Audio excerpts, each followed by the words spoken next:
காந்தார படத்துக்கு அப்போ போறீங்க, அதுக்கு முன்னாடி உங்களுக்கு இந்த ப்ராப்ளம் இருக்கான்னு தெரிஞ்சுக்கோங்க.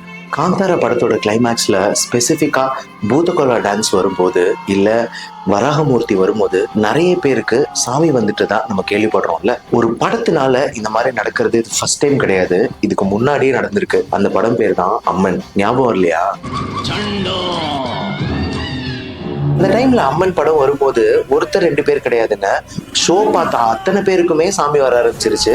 எல்லாருமே அம்மன் உள்ள வந்துட்டாங்கிற மாதிரி பிஹேவ் பண்ண ஆரம்பிச்சிட்டாங்க. ஒரு கோவில்லையோ இல்ல ஒரு ரிலிஜியஸ் பிளேஸ்லயோ தனக்கு சாமி வர்றதோ இல்ல பேய் பிடிச்ச மாதிரி நடந்துக்கிறதுக்கு பேரு பொசஷன் டிசார்டர் அப்படின்னு சொல்லுவோம். இல்லைன்னா டிசோசியேஷன் கூட சொல்லலாம். சஜஸ்டபிள் பர்சனாலிட்டியோட ரொம்ப எமோஷனல் வல்னரபிலிட்டி இருக்கக்கூடிய நபர்களுக்கு தான் பொதுவா இந்த பொசஷன்ன்றது ரொம்ப காமனா இருக்கும். தன்னிலை மறந்து ஒரு எமோஷனல் ஸ்டேட்டுக்கு போகும்போது அவங்களுக்குள்ள சாமி வந்ததா அவங்க உணர்றாங்க. அது பேயா கூட இருக்கலாம். ஆனா இதை நாங்க சைக்காட்ரியில பொசஷன் அட்டாக்ஸ் அப்படின்னு சொல்லுவோம். இந்த மாதிரி ப்ராப்ளம் உங்களுக்கு இருக்குன்னா என்ன பண்ணணும்னு கேட்கணும். காந்தாருக்கு டிக்கெட் புக் ஆயிடுச்சு, வாங்க போலாம். இந்த மாதிரி ஒரு பிரச்சனை இருந்தா போய் சைக்காட்ரிஸ்ட் பாருங்க.